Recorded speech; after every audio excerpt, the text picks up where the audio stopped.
Toutes les passions sont héréditaires. À suivre les pas de cette fille d'eux, cette petite fille d'eux même, on comprend pourquoi il faut parfois s'inventer une identité pour mieux la retrouver.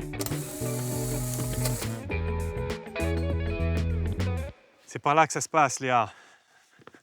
C'est Voilà. incroyable. Et bienvenue dans votre vie. J'adore. Hmm. J'adore. C'est très impressionnant, non, comme ça? Qui en a là? Qui c'est, Jacques? C'est hyper émouvant, hein, franchement. C'est mon grand-père adoré. C'est une de mes personnes préférées sur Terre, Papy Jacques. Carrément. Ah ouais. Mais elle aussi, enfin, mes 4 grands-parents, de toute manière. Qu'est-ce qu'il avait de particulier, Papy Jacques? Euh, Pendant que vous réfléchissez, Papy Jacques, c'est quand même quelqu'un qui a fait une sacrée carrière politique, hein. Il a été sénateur, député, ouais. il a été à la mairie de Paris. Mm. C'est un nom, Oui, Jacques oui. Dominati. Oui, oui. Hein, c'est un nom, Jacques Ouais. Dominati. Voilà. Et le grand-père maintenant? Le grand-père, c'était quelqu'un qui était extrêmement proche de ses petits-enfants, chacun, de tous individuellement. Et ça, je trouve ça déjà magnifique. Qui avait une manière de raconter les choses, les histoires qui étaient fabuleuses, quoi, tout simplement. C'était un orateur né, mais ça, tout le monde pourrait vous le dire, parce que tous les gens qui l'ont connu, dès que quelqu'un me dit « J'ai connu ton grand-père, c'est incroyable comme il parlait », il avait cette manière de raconter sa vie, de raconter son histoire qui était comme un roman, en fait. Et donc ça, c'est ce que tout le monde pourrait dire de lui. Mais moi, du point de vue de sa petite fille, ce qui m'émeut le plus, c'est que on parlait pas beaucoup avec lui, c'est parce qu'il avait la parole, et il l'avait tellement qu'on n'avait qu'une envie, c'était de l'écouter. Donc on racontait pas beaucoup de choses de nous, mais il nous connaissait intimement. Et il était capable de dire « Toi, t'es comme ça, toi, voilà ce que tu veux, voilà ce que tu cherches. » Et je sais pas comment il faisait. Oui, il savait que vous aimiez les histoires. Il vous a fait croire longtemps que c'était un pirate, d'ailleurs. Oui, Hein? oui, Hein? mais je crois qu'il le croyait lui-même. C'est pas. Oui, plus que longtemps, plus que de raison, j'ai cru ça, parce qu'il le disait avec une telle conviction. Quand je lui disais. Et en plus, il en parlait même pas. C'est ça qui est formidable. C'est que je disais, mais papy, mais toi, t'étais pirate. Ah oui. L'air de dire, n'en parlons pas. Il y a des secrets qu'il vaut mieux ne pas trop dévoiler. Et c'était un truc tellement puissant qu'on n'en parlait pas trop. Mais quand on arrivait chez lui, chaque été, on passait l'été chez lui, il montait le drapeau pirate pour notre arrivée. Oh, magnifique. Magnifique grand-père et magnifique grand-mère. Et magnifique mamie qui est là, déguisée en Isis, je sais pas. Elle est trop belle, cette photo. Magnifique grand-mère, ça c'est Simone. C'était la femme de Jacques. Et j'aime bien cette photo parce qu'on voit toute la douceur de son visage. J'aime bien la peau de ma grand-mère parce qu'elle est très très douce. Elle aussi résistante, hein, elle aussi sacré passé aussi. Hein. Vous l'enregistrez, elle, d'ailleurs. Hein, Ouais, hein, toujours, oui. toujours vivante. Hein, Toujours Simone, vivante. vous avez un magnéto. Et... J'ai vous un allez- vous- magnéto, j'ai écrit un peu un morceau de son histoire. Mmh. Oui, elle a beaucoup à raconter, ma grand-mère. Ensemble, ils ont eu un enfant, enfin un fils. Ils ont eu, en tout cas, lui, Ils ont eu celui 3 enfants. voilà, celui qui nous intéresse. C'est lui, hein. Eh oui, c'est mon papa. Venez. Laurent. Laurent. Alors Laurent qu'on connaît parce qu'il a suivi un peu les traces de son père. Hein. Il a été élu à Paris, effectivement. Il a fait une carrière politique. Mais c'est pas tout à fait l'homme que... Enfin, c'est aussi l'homme que vous avez connu, mais racontez-nous votre papa, quoi. Bah oui, non, mon papa, l'homme politique, c'est pas mon c'est pas ça qui m'intéresse chez mon papa. Mon papa, s'il n'avait pas été un homme politique, ça aurait été un grand poète, je pense sincèrement. Il est constamment en train de lire, constamment en train d'honnêter ses Constamment. dires. Ouais. Il lit, il farfouille des trucs, des détails dans l'histoire. Ma sœur dit qu'il lit le même livre depuis qu'on le connaît, c'est-à-dire un énorme pavé avec écrit La guerre du Péloponnèse, volume 4. Et il s'en lasse pas. Et je pense que oui, j'ai beaucoup pris de lui, d'avoir un monde intérieur très riche, très documenté, très, très axé autour de l'histoire et en même temps de la littérature. Après le papa, on va voir la maman, bien sûr. On dirait que c'est ça, c'était le funéraire là. Ouais.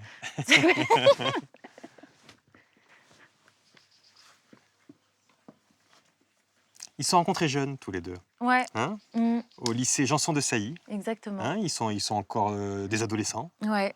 Il y Il a a un... 16 ans, elle a 18 ans quand ils se rencontrent. bah, qui c'est?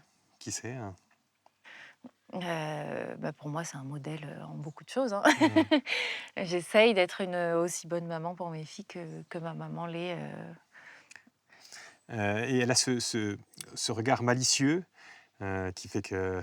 Qu'est-ce qu'il veut dire, ce regard malicieux? Moi, c'est ce qui me... Elle sait ce qu'elle veut, ma maman. Elle Ouais. sait ce qu'elle veut et j'ai l'impression que ce regard malicieux, c'est, oui, elle va vite, elle est Elle va très vite. rapide, Mm. elle aime que les choses, soient en mouvement.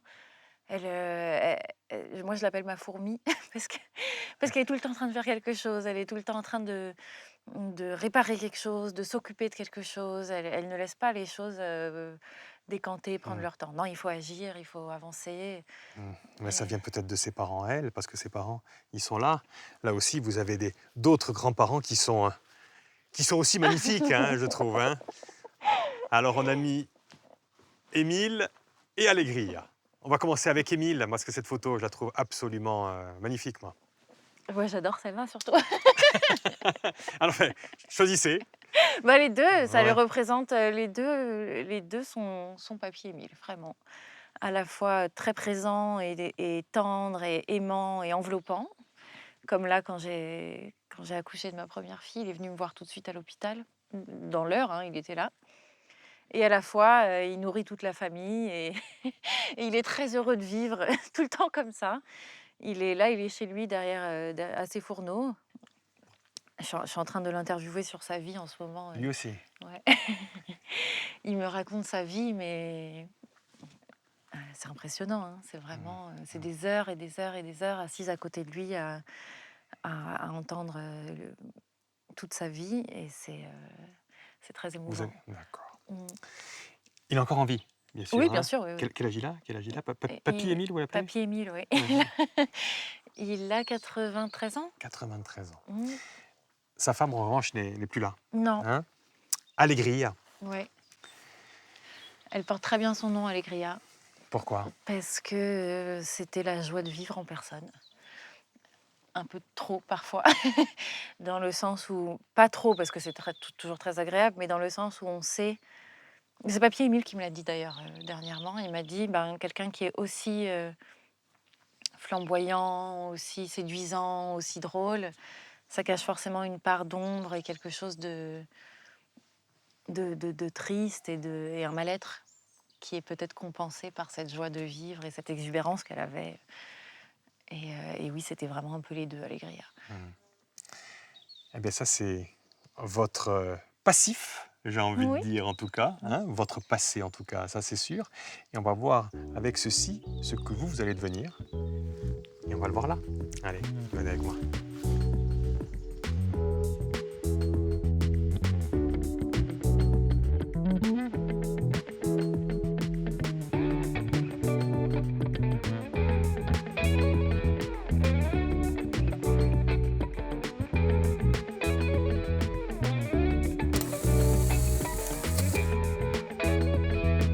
Vous, eh bien là, c'est vous. Alors, j'ai mis ces deux photos côte à côte.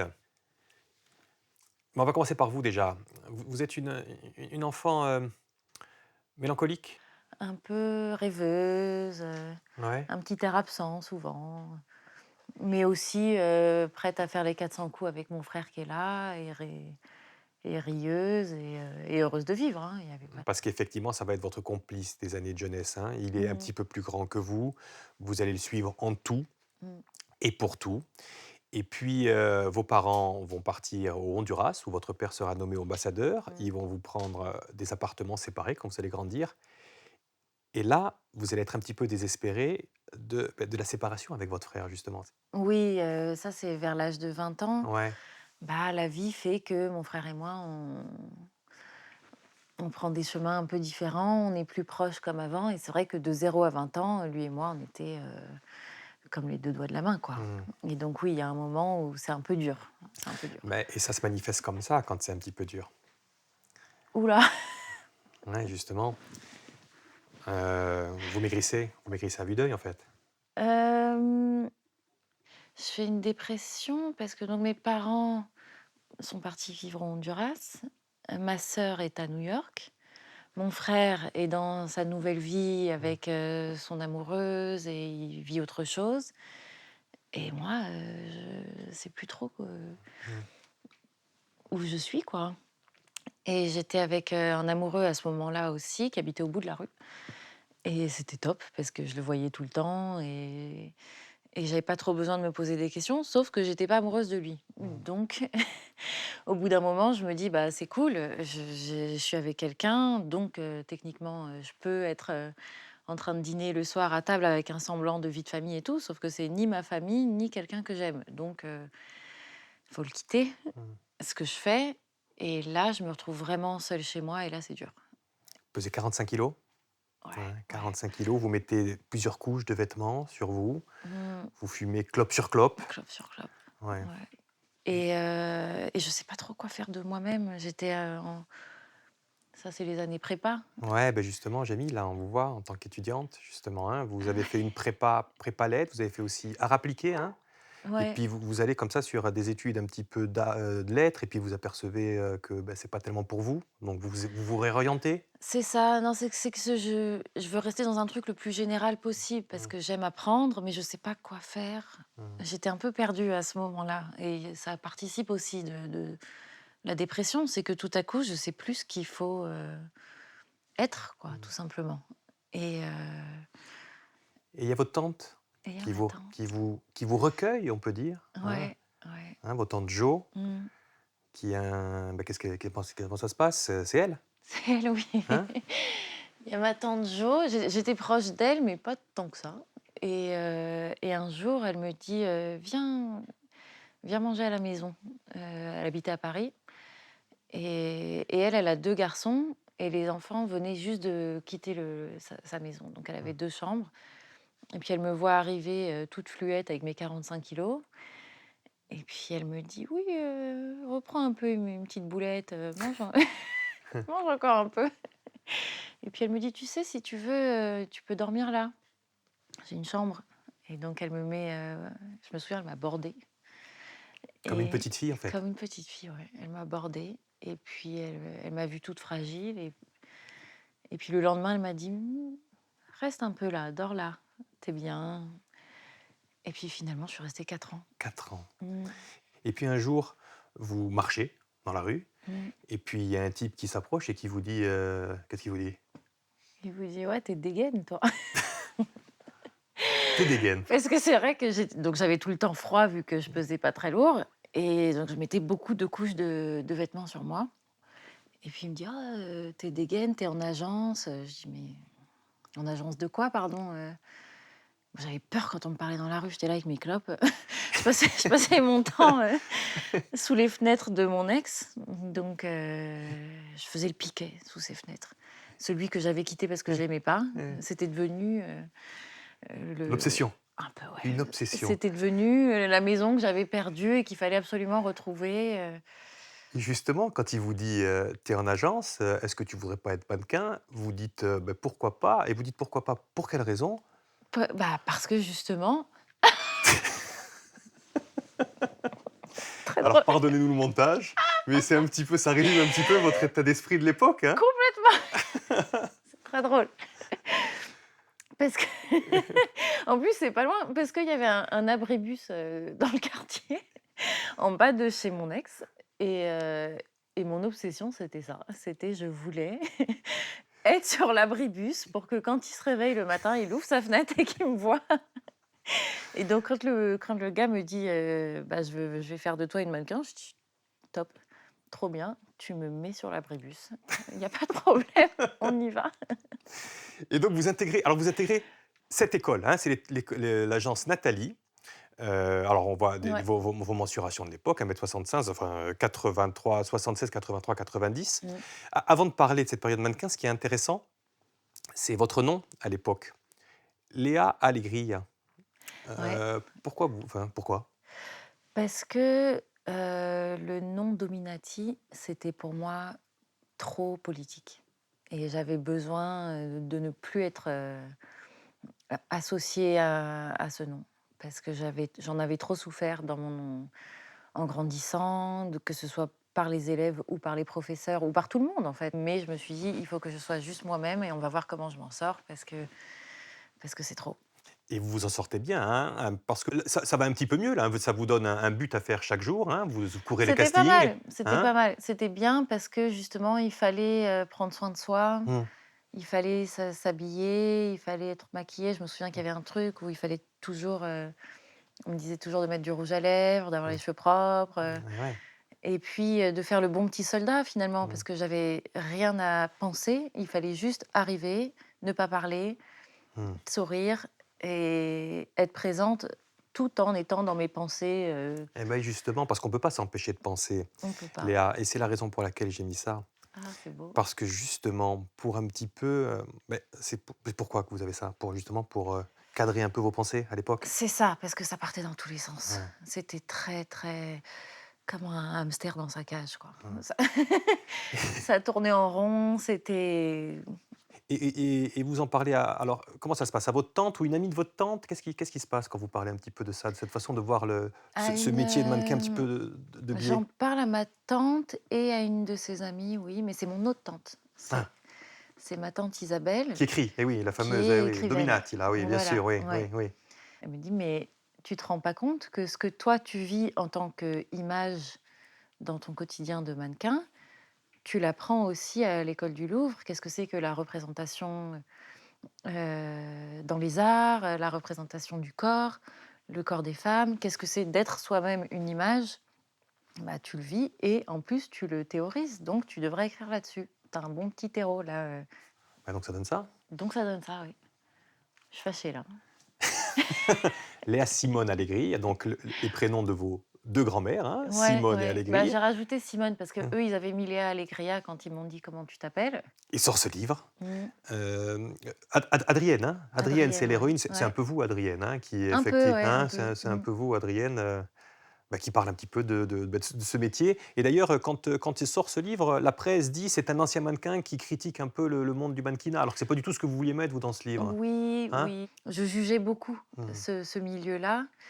Et être mannequin, c'était vraiment pas un truc, que je disais facilement et c'était certainement pas un sujet de littérature, ni un sujet noble et j'avais pas encore la maturité de comprendre que, tout sujet peut être noble, ça dépend Évidemment. de comment on le prend et comment on le traite et donc oui, je l'ai écrit, après ce qui est bien, c'est qu'il y a une certaine spontanéité qui fait que je me suis pas posé 36 000 questions. Vous Comme vos ouvrez cahiers, ce quoi. livre, c'est ça. Vous ouvrez ce livre, vous avez l'abribus, c'est la première page, hein, c'est tout de suite c'est en direct, on rentre dans un truc, très, très spontané, ouais. Vous êtes loin du corps, là, donc, Ouais, loin du et corps. maintenant, on va voir, vous allez être loin de Paris et même loin de la France, mais on va pas Ouais, en parler là, justement. On va en parler dehors, hein? trop bien. Allez, venez avec moi.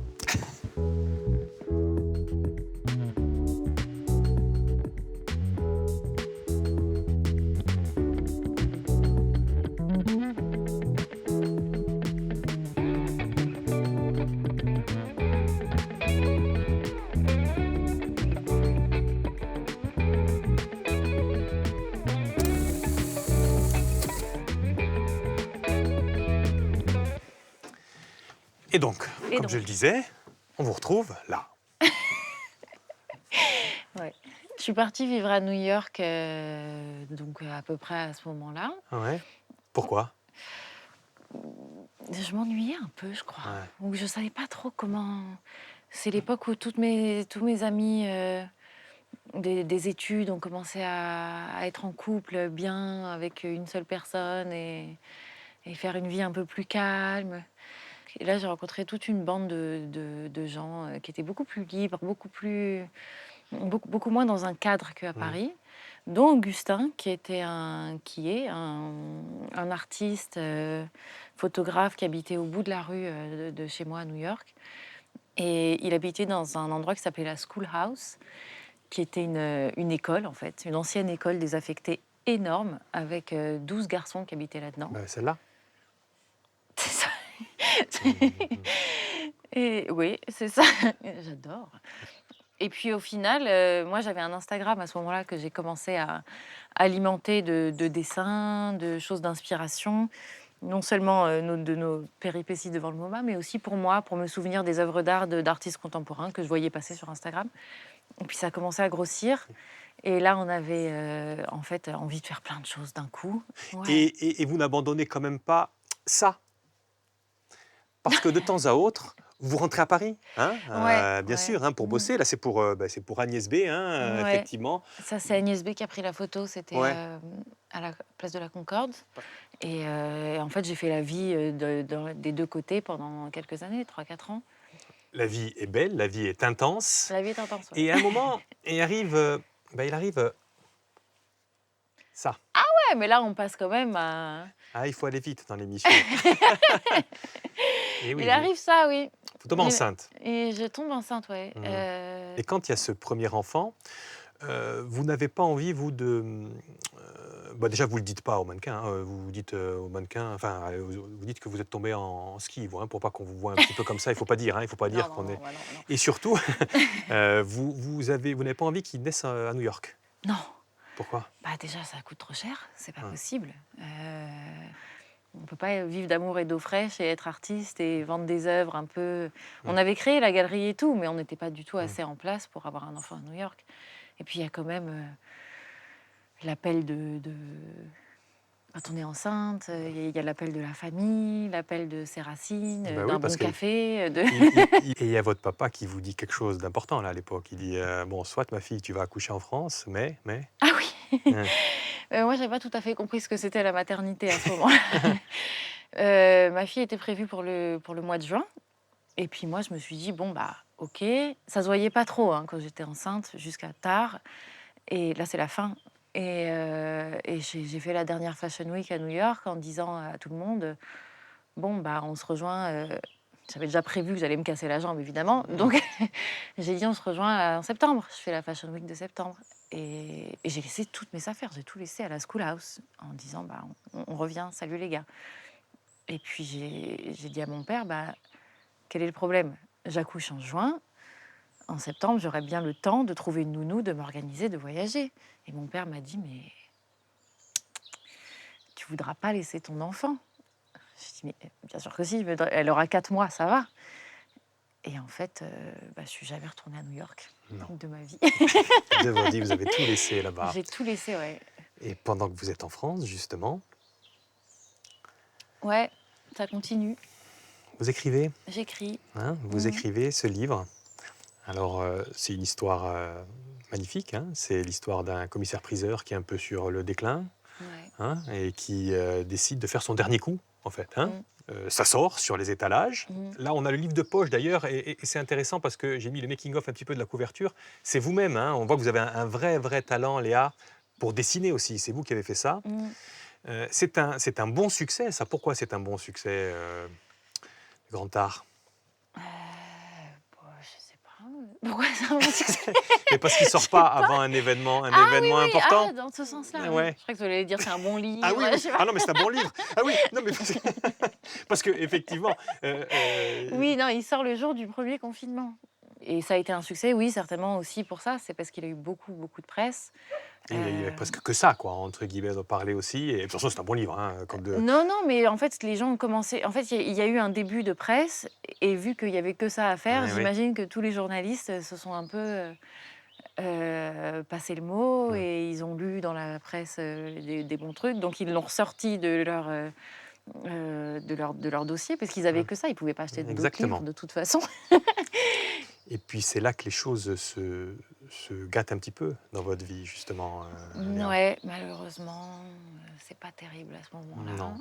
Et donc, je suis tombée enceinte de la deuxième et j'ai quitté Augustin. Et vous êtes tombée éperdument amoureuse. Ouais, ça s'est fait plus tard quand même. Ouais. Parce que ça s'est fait plus tard. Je suis tombée éperdument amoureuse, 6 mois après. Et cette relation, Oui. vous l'avez écrite, justement. Je l'ai écrite, ouais. Dans ce livre-là, hein, C'est ça. 12 menaces. C'est quoi 12 menaces? Eh ben, douce menace, c'est un peu moi, hein, j'ai été Complètement la douce Alba. menace. Ouais. Alba, c'est vous. En fait, c'est vous, Alba. Un Non, peu, c'est- ouais, j'ai été une douce menace pour quelqu'un. En fait, je suis tombée amoureuse quand j'étais enceinte Hmm. et lui, sa compagne était enceinte et on ne savait pas vraiment et on ne savait pas quoi faire de cet amour qui était, juste épistolaire, platonique, c'était avec un écrivain et ça a été un coup de foudre et donc j'ai été une menace pour lui, pour sa vie de famille Hmm. et lui, il a été une menace, non pas pour ma vie de famille qui était déjà terminée, mais pour mon équilibre en tout cas. Et c'était doux et c'était magnifique, mais c'était dur.